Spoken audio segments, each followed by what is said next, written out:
बहुत आनंद हो रहा है कि हमारे मंदिर के कम्युनिटी के भक्त लोग कैसे विविध तरीके के सेवाओं में पूर्ण रूपेण समर्पित अपने आप को डुबोकर मग्न होकर सेवा में रत रहे हैं।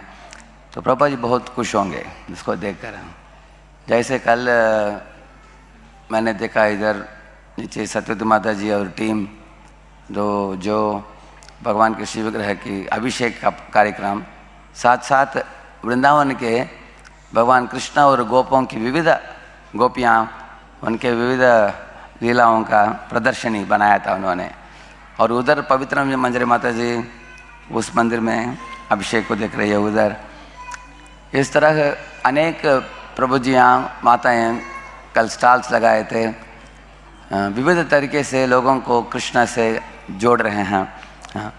ये कौन बनेगा कृष्ण का भक्त, ऐसा एक प्रोग्राम चल रहा था, क्विज़ के द्वारा लोगों को जोड़ रहे थे।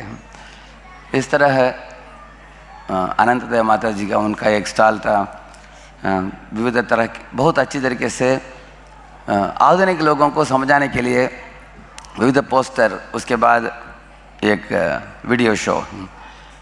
इस तरह वैल्यू एजुकेशन का सेंटर शुरू हुआ है कुछ ही समय के पहले, सेंटर फॉर वैल्यू एजुकेशन, वो लोगों का अभी एक खास कार्यक्रम देखा हमने। इस तरह बॉयज़ वॉइस, गर्ल्स वॉइस और कांग्रेगेशन के अनेक भक्त लोग अलग अलग स्टॉल में बैठकर डिस्कवर योरसेल्फ टेबल और प्रभुपाद की किताब का वितरण, सब एकदम बढ़िया चल रहा था। बहुत आनंद हुआ कल देखने के लिए।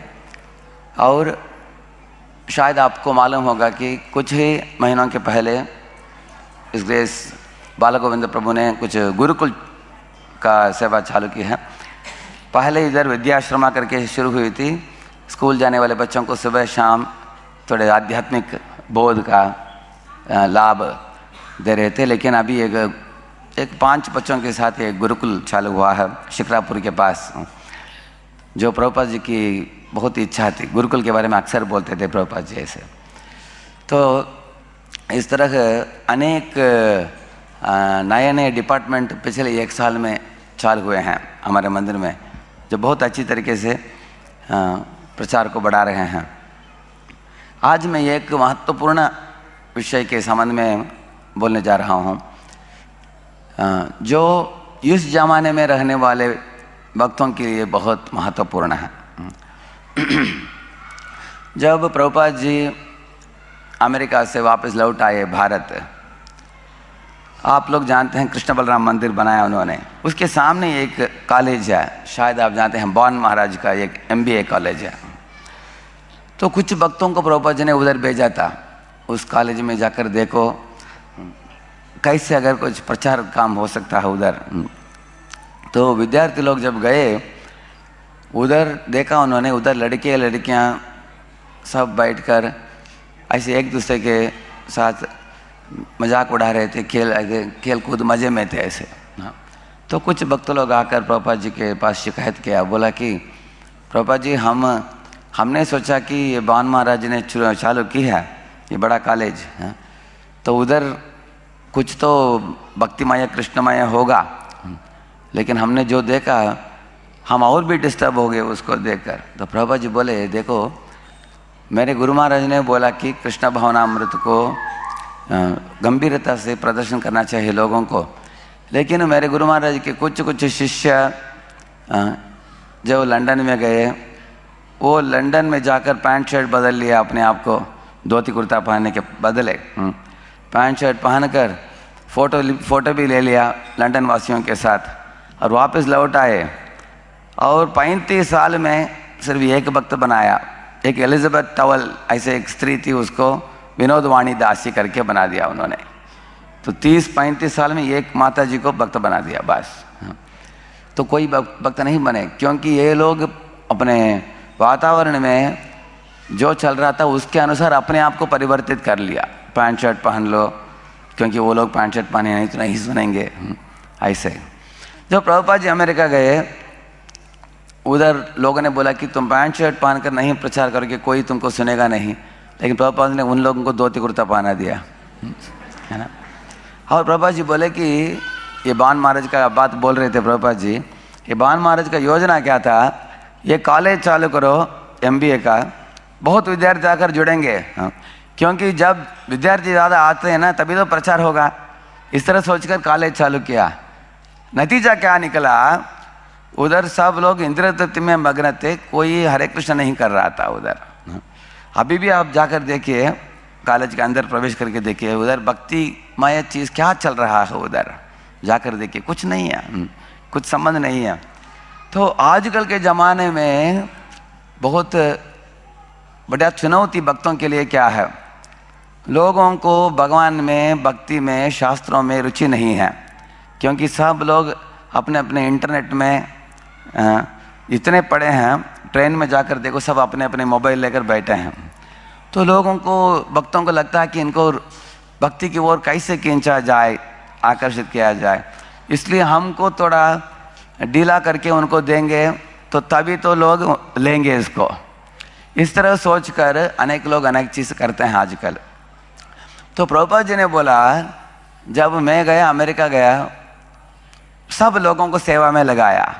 हाँ, मैं भी उनको मनोरंजन भी दिया, लेकिन किस तरह का मनोरंजन, इधर जो तस्वीर देखते हैं ये सब तस्वीर जैसे यदुरानी माता जी, ऐसा आर्टिस्ट ने किया, लेकिन क्या तस्वीर क्या है देखिए आप, कितना भगवान के निकट है।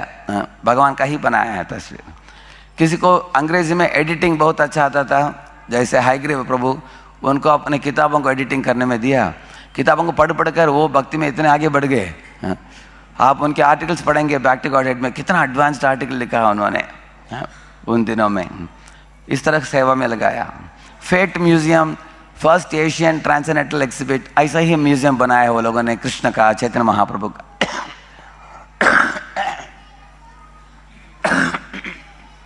Water bottle sir. तो ऐसे म्यूजियम भी भगवान के ही लीला का बनाया है। वो म्यूजियम भी ऐसे। कुछ लोगों को रथ यात्रा में रथ बनाने में लगाया प्रभुपाद जी ने। कैसे? इनको जयानंद प्रभु को,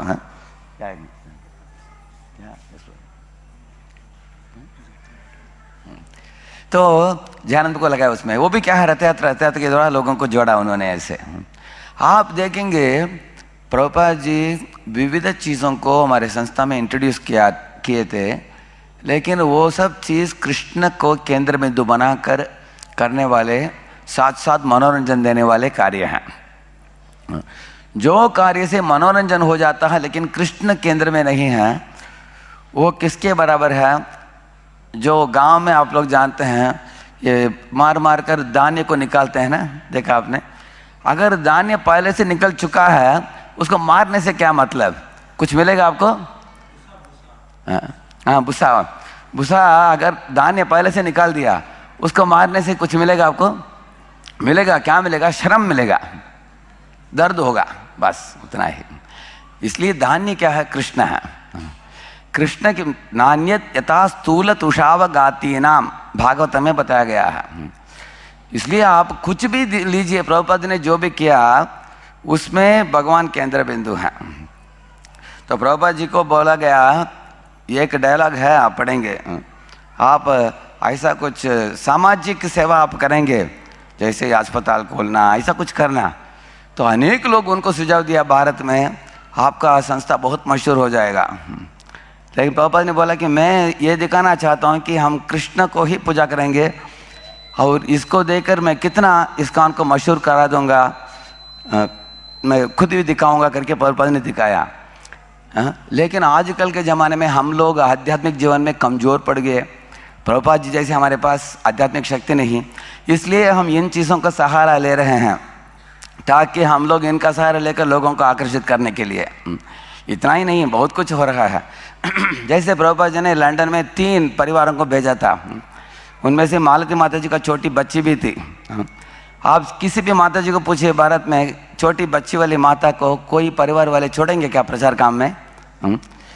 इधर उधर। और वो लोग ऐसे एक शाक में ठहरते थे, जैसे दूध का ये होता है ना बूथ, ऐसे स्थान में ठहरे थे वो लोग ऐसे।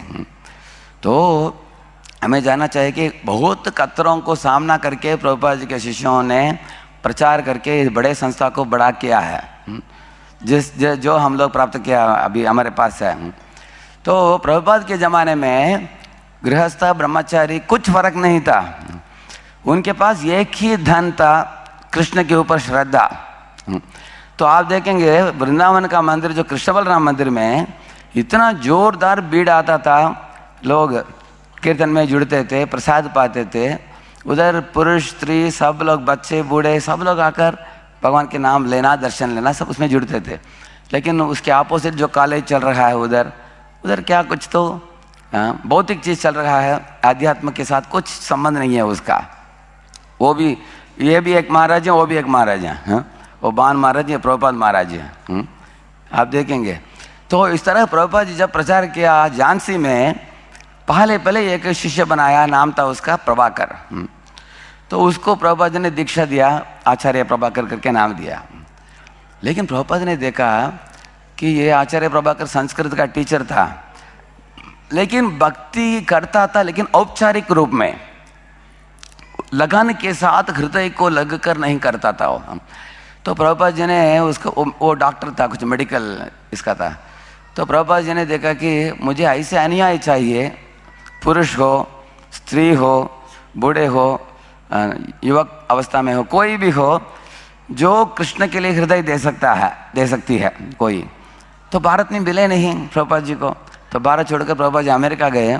आप देखेंगे न्यूयॉर्क में, सैन फ्रांसिस्को में जो भी भक्त जुड़े, जान देकर वो लोग जुड़े। जैसे यदुरानी माता जी पिक्चर बनाती थी, मंदिर में रहती थी, ऐसे आप देखते हैं अनेक भक्त, माइकन जैन, ऐसे आप सुनते हैं केट वैली होवार्ड, सब लोग पूरे जुड़ गए अपने जान देकर। तो प्रभुपाद के समय में जो स्थिति था, अभी जो स्थिति है, इसमें पहला फर्क क्या है, उस जमाने में हमारे भक्तों का संख्या कम था। जब संस्था चालू हुआ था, सब लोग मंदिर के अंदर ही रहते थे, मंदिर एक बड़ा जहाज के जैसे, और सब लोग मंदिर के अंदर ही रहते थे, तो भक्ति भी आसानी से होता था। लेकिन आजकल के ज़माने में आप देखेंगे 95% of ISKCON devotees are not in temple. वो लोग कांग्रेगेशन में हैं, 95% है, 5% ब्रह्मचारी अंदर है मंदिर के अंदर। इसलिए कांग्रेगेशन भक्तों के ऊपर बहुत बड़ा चुनौती आ चुका है। क्या है वो चुनौती? जो दिव्य वातावरण मंदिर में प्रभुपाद जी ने बनाया, उस वातावरण को अपने अपने घर में बना कर रखना, ये आसान काम नहीं है। जैसे एक लकड़ी का, अगर आप 10-15 लकड़ी लेके आकर बांध दो एक रस्सी से, कोई तोड़ नहीं पाएगा उसको। इसलिए उस जमाने में, प्रभुपाद के समय में, गृहस्थ लोग जो मंदिर से जुड़े थे, मंदिर में रहते थे, वो लोगों को कोई तोड़ नहीं पाए, क्योंकि प्रभुपाद जी खुद भी रहते थे, मिलते थे। प्रभुपाद जी भी आध्यात्मिक शक्ति भी बहुत था प्रभुपाद जी की, उसका बड़ा असर पड़ा। इतना असर पड़ा कि प्रभुपाद जी के वैकुंठवास होने के बाद भी, 40 साल के बाद भी वो लोग नाच रहे हैं प्रभुपाद को सोच कर। इतना शक्ति था उनके पास। लेकिन आजकल के ज़माने में इस्कॉन के बड़े बड़े मंदिर बन गए हैं और कांग्रेगेशन दूर दूर प्रदेश में रहते हैं, इसके कारण मंदिर आ नहीं पाते हैं। ये कैसे है, लकड़ी को अलग अलग कर दो, उसको तोड़ना बहुत आसान है। और कौन तोड़ रहा है? आजकल के मॉडर्न डे मीडिया, मीडिया सबको मैड बना रहा है, तोड़ रहा है सबको। और ये मीडिया में आजकल इतने तरह तरह के ग्रुप्स बन गए हैं, व्हाट्सएप ग्रुप्स, ये ग्रुप्स बन गए हैं, और इनमें सार ही नहीं है। अनेक ग्रुप्स में भक्ति का नाम ही नहीं है, कृष्ण का शब्द कोई लेता ही नहीं है वो, लेकिन बोलते हैं कि वो भी धार्मिक हैं। आप देखेंगे जैसे ये भक्तिवेदांत सरस्वती ठाकुर, एक न्यूज़पेपर में आर्टिकल मिला उनको, पढ़ा उन्होंने, देखा कि कितने बार कृष्ण का नाम लिया है। वैसे तो वो आर्टिकल कृष्ण के विरुद्ध था, लेकिन उन्होंने क्या गिना, कृष्ण का नाम कितना बार बार बोला गया, वो देखा उन्होंने, अप्रिशिएट किया उन्होंने। लेकिन आजकल धर्म के नाम में बहुत कुछ चल रहा है। आजकल लोग सोचते हैं कि बड़े मंदिर में जाओ और तालाब के सामने एक सेल्फी ले लो, तुम धार्मिक बन गए, ऐसे लोग सोचते हैं। हाँ, और कुछ लोग सोचते हैं कि हम वेजिटेरियन बन गए हैं। क्या वेजिटेरियन बनना धार्मिक है क्या? प्रभुपाद जी बोलते थे वैसे तो बंदर भी वेजिटेरियन है, ऐसे प्रभुपाद जी बोलते थे ऐसे। तो आजकल लोग सोचते हैं कि कुछ अच्छे हैबिट आ गया, कुछ वेजिटेरियन है, कुछ स्पिरिचुअल एंटरटेनमेंट मिल गया, आज के आनंद की जाए करके लोग सोचते हैं कि हम धार्मिक बन गए। इसलिए आजकल के ज़माना बहुत खतरनाक ज़माना है। ये कलयुग, पहले तो मैं सोचता था कि कलयुग में विविध तरह के खतरे हैं, लेकिन अब भी समझ में आ रहा है कि क्या असली खतरा है। खतरा है आपके श्रद्धा के ऊपर, खतरा है आपके भक्ति के ऊपर, खतरा है माया के प्रलोभन आपके मोबाइल के अंदर से बाहर निकल रहा है। लेकिन अनेक भक्त लोग, बोले बाले भक्त लोग धर्म के नाम में अनेक चीज़ों को पढ़कर, देखकर, सुनकर अपने भक्ति को ढीला कर रहे हैं। भक्ति को क्योंकि लगता है कि ये धार्मिक है। ऐसे बहुत कुछ है धर्म के। आजकल अमेरिका में एक नया चीज़ निकला है, स्पिरिचुअलिटी विदाउट रिलीजन। इसका मतलब क्या है? हमको सब अच्छा बात करने का, अच्छे रहने का, अच्छा खाने का, तंदुरुस्त रहने का, लेकिन भगवान को मत लाओ। भगवान हमको नहीं चाहिए, कृष्ण का नाम भी मत लो। तो कुछ लोग, एक व्यक्ति हमारे प्रचारक पूना के एक प्रचारक गए थे एक कंपनी में कुछ क्लास देने के लिए। तो वो लोग बोल रहे थे कि देखो भगवान कृष्ण ये नाम मत बोलो कुछ। ऐसे आजकल वो बोले कि बहुत कुछ मिल रहा है हमको, ऐसा चाहिए हमको। तो हमको कभी कभी लग रहा है कि बहुत लोग आ रहे हैं, लेकिन ये एक ऐसा है, देखिए 25 एक पिताजी ने 25 रुपया दिया 3 बेटों को, बोला कि बेटो ये 25 रुपये में 3 कमरा दूंगा आपको, एक एक कमरा भर दो बोला। तो पहला व्यक्ति ने बाद में पिताजी आकर देखा, पहला कमरे में पूरा गधे का विष्टा से भरा था उसने, क्योंकि 25 रुपये में रूम भर के मिल गया उनको। और दूसरे कमरे में उसने भूसा का जो है होता है ना, भूसा बोलते हैं ना उसको, उससे भरा था उसने। लेकिन तीसरे कमरे में क्या किया था उसने? राधा कृष्ण का सुंदर शिव विग्रह का पिक्चर बिठाया था, एक दिया जलाया था। रूम को भरा नहीं था उसने, लेकिन भगवान को रखा था। पिताजी ने बोला बुद्धिमान, भगवान को लाया है। भगवान है तो सब कुछ है, भगवान नहीं तो कुछ नहीं है। तो इसलिए हम लोग कभी कभी हमें लगता है कि हमारा संस्था बहुत बढ़ गया है। कभी कभी हमारे भक्त लोग भी बोलते समय थोड़ा ज़्यादा ही बोल देते हैं। सब लोग हरि बोल बोलते हैं, लेकिन शायद आपको मालूम नहीं, आप देखेंगे वॉच टावर, ये जेहोवा विटनेसेस, उनका 32 लाख मैगजीन छपता है महीने में उनका। और मॉर्मन शब्द डालिए गूगल सर्च में, मॉर्मन्स क्या कर रहे हैं वो लोग देखिए। वो लोग, हम जब शुरू किया ऐसे ही शुरू किया वो लोगों ने उसी टाइम में, अभी किधर तक पहुंच गए देखिए आप। इसलिए जो अगर संस्था में जुड़ा है, हमारे पास कितने संख्या के लोग हैं उसका मतलब ही नहीं है, लेकिन जो लोगों के अंदर कमिटमेंट है, डेडिकेशन है, अलाइनमेंट है, फेथ है, वो ही लोग भक्त हैं। जिनके हृदय में श्रद्धा है, जिनके पास कमिटमेंट का मतलब है शरणागति, और जो अपने खून बहाते हैं इस संस्था को बढ़ाने के लिए, वही लोग इस संस्था को बढ़ा सकते हैं। तो कभी कभी लगता है कि बहुत कुछ चल रहा है, लेकिन उसका क्वालिटी क्या है देखना चाहिए हमको। इसलिए अगर हम, ये प्रश्न उठता है, ये जवाब देकर मैं इसको विराम देता हूँ। देखिए ये प्रश्न आपको उठता है कि क्या हम कुछ भी तरीके इस्तेमाल करके लोगों को जोड़ सकते हैं क्या? जैसे हमारे हॉल है नीचे, अगर हम कुछ अच्छा मूवी दिखाते हैं तो पूरा भर जाएगा, है कि नहीं? अगर कुछ मैजिक शो रखेंगे तो रूम भर जाएगा, करेक्ट है ना? अगर कुछ जोक का सेक्शन रखेंगे, अनेक लोग जोक करेंगे, जोक्स देंगे आपको, तो भर जाएगा पूरा, है ना? इस तरह इसको भरना कठिन नहीं है, हाँ? लेकिन किस क्वालिटी के लोग से भरते हैं और वो लोग क्या लेकर जाने वाले हैं, ये देखना भी आवश्यक है, बहुत आवश्यक है।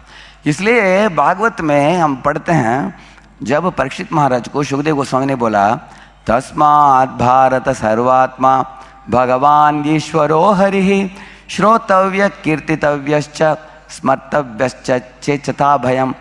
उन्होंने बोला, हे परीक्षित, कोई मृत्यु के निकट आ गया हो, नहीं तो कोई व्यक्ति का मृत्यु दूर है, अभी जी रहा है शांति से, दोनों के लिए धर्म एक ही है।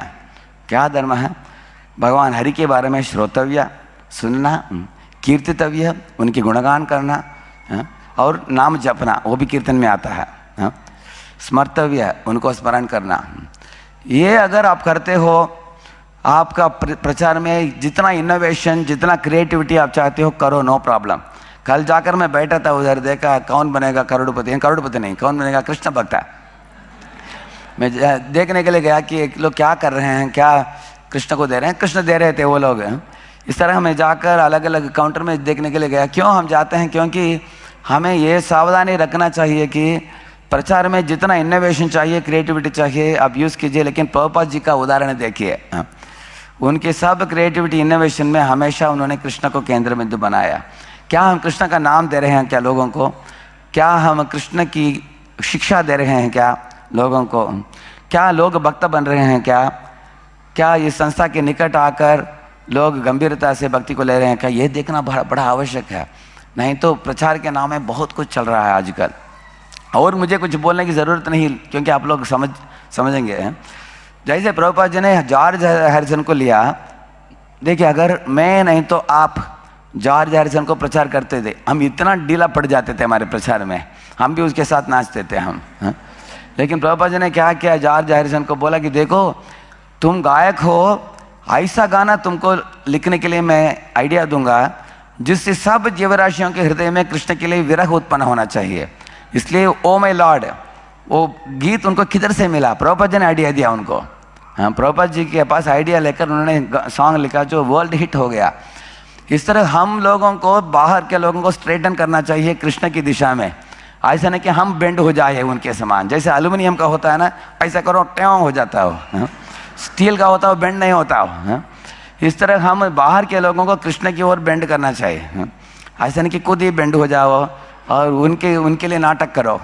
उनके लिए नाटक करो, वो भक्त नहीं बनेंगे वो कभी। इसके बदले हम बदमाश बन जाएंगे ऐसे। इसलिए हम ये सावधानी रखना बहुत आवश्यक है। इनोवेशन, क्रिएटिविटी, नया नया चीज़ आ रहा है आजकल अलग अलग दिशा से। तो हमारे कम्युनिटी में भी लोग पूछ रहे हैं जी ये कर सकते हैं क्या, वो कर सकते हैं क्या? मैं बोलता हूँ मुझे पूछो मत, पहले देखो कृष्ण केंद्र बिंदु है क्या, वो पहले देखो। क्या लोग हरिनाम करेंगे तुम ये करने से? क्या लोग गीता पढ़ेंगे, भागवत पढ़ेंगे? क्या मंदिर में आकर भगवान को सर झुकेंगे? क्या लोग कृष्ण को अपना जीवन के नायक मानेंगे? ये देखना आवश्यक है। तो प्रभुपाद जी की यश क्या है? मेरे दृष्टिकोण में प्रभुपाद जी की यश क्या है? प्रभुपाद जी ने कृष्ण का बेंट दिया है सब जीवों को, ये उनका बेंट है, धोखा नहीं दिया है। और हम लोग धोखा नहीं देना चाहिए लोगों को धर्म के नाम में। असली धर्म है जो परोधर्म है, और बाकी सब धर्म है जो करना हो किसी को, वो संस्था के बाहर है। वो हमारा संस्था शुद्ध भक्ति का संस्था है, और वो लोग भी परोधर्म की ओर अग्रसर होना चाहिए, वो आवश्यक है। नहीं तो आप लोगों ने सुना ना कहानी, एक राजा ने बोला सब प्रजा को दूध लेके आओ। सब लोग दूध लेकर आकर डाले एक तालाब में, क्या मिला राजा को अंत में? पानी पानी। क्यों जानते हो आप लोग? इस तरह हम लोग एक दूसरे के साथ स्पर्धा करेंगे, मैं इतना बड़ा ढीला किया तुम और ढीला करो, तो पूरा संस्था बिखर जाएगा, कुछ नहीं रहेगा। इसलिए प्रभुपाद जी के संस्था का बुनियाद क्या है? उनके किताबें हैं। आज कृष्ण रूपा माता जी, सर्वलक्षण प्रभु, ऐसे अनेक भक्त लोग प्रभुपाद जी की किताबों का गुणगान किया। तो प्रभुपाद जी की किताब ही रहस्य हैं हमारे संस्था का। अभी तक भी कुछ बचा हुआ है हमारे संस्था में, ये प्रभुपाद जी की किताबें हैं, प्रभुपाद के लेटर्स हैं। प्रभुपाद जी जो छोड़कर गए हैं, क्या सही है, क्या गलत है, क्या करना चाहिए, क्या नहीं करना चाहिए, सब दिया है उन्होंने। तो उन किताबों को पढ़ना, खुद समझना बहुत आवश्यक है, खास करके आजकल के क्लाइमेट में, आजकल के एनवायरनमेंट में। तो हमारी संस्था की ज़रूरत क्या है? गंभीरता से शुद्ध भक्ति को अभ्यास करने वाले भक्तों की ज़रूरत है। आजकल बुद्धिमान लोगों के पास टाइम नहीं है, जिनके पास टाइम नहीं है वो बुद्धिमान नहीं है। अगर किसी के पास वो बुद्धिमान भी है, टाइम भी है, तो मायावाद को पकड़ कर चल रहे हैं वो लोग। अभी मैं जा रहा था प्रचार काम में, बुद्धिमान व्यक्ति कोई IIT के, वो लोग इतने बाकी संस्था जोरदार प्रचार कर रहे हैं, बाकी संस्था उनके मायावाद को, तो वो लोग पकड़े जा रहे हैं वो लोग। तो हम लोगों की शक्ति क्या है? प्रभुपाद की किताब है, उसको पढ़ना, उसको फैलाना, उस संदेश को लोगों को देना। अगर आप में से कोई न्यूज़पेपर में आर्टिकल लिखोगे, प्रभुपाद की किताब लेकर थोड़ा थोड़ा उसको स्लाइटली मॉडिफाई करके, तो बड़ी सेवा है वो, क्योंकि वही संदेश आप पहुंचा रहे हैं लोगों को। इस तरह आप में से कोई प्रभुपाद की किताबों को पढ़कर उसी को ही बहुत अच्छी तरीके से लोगों को समझाएंगे। आजकल अनेक क्लिप्स आते हैं वीडियो में, वीडियो क्लिप्स बनाएंगे, ये बहुत बड़ी सेवा है। लेकिन अगर संदेश को हम बिगाड़ देते हैं तो हम कृष्ण को बीच में नहीं रखते हैं, तो संस्था नहीं रहेगा, वो बिखर जाएगा, कुछ काम का नहीं है, वो आसार हो जाएगा, जैसे बाकी अनेक संस्थाएं आसार हो गए हैं वैसे। इसलिए आज के दिन मैं प्रार्थना करता हूँ कि कलयुग प्रबल होता जा रहा है, प्रलोभन बढ़ते जा रहे हैं, और भक्त लोग भी चिंता कर रहे हैं कि लोग सुन नहीं रहे हैं शुद्ध भक्ति को, हम क्या और कुछ दे दें क्या, ऐसे लोग भक्त लोग सोच रहे हैं। इस तरह के ज़माने में हम सबके हृदय में प्रभुपाद जी की कृपा हो, उनकी कृपा से हमारे अंदर आध्यात्मिक शक्ति हो, जिससे हम खुद भी उनके श्री चरणों में स्थिर रहे और उनके दिए हुए सिद्धांत को पढ़कर अच्छी तरह अपने जीवन में उतारे, उन्हीं के उदाहरणों को लोगों को बताए, समझाए, और लोगों को कृष्ण के पदकमलों की ओर सारी दुनिया के लोगों को लेके आए, और ये संस्था की शुद्धता को बना कर रखे। तो ये हम प्रार्थना करते हैं, क्योंकि इस्कॉन सिर्फ मैं पूना के लिए नहीं प्रार्थना कर रहा हूँ, सारे दुनिया के 500-600 केंद्र जो हैं इस्कॉन के हैं, इस्कॉन केंद्र में अनेक बहुत सिंसियर भक्त हैं, जैसे आप लोग जैसे अनेक मंदिरों में हैं। हम सब भक्तों की सुरक्षा के लिए हम प्रार्थना करते हैं कि हमारी बुद्धि भ्रष्ट न हो जाए, हमारे मति कृष्ण के श्री चरणों में हमेशा रहे, प्रभुपाद की कृपा के द्वारा। श्री प्रभुपाद की थैंक यू।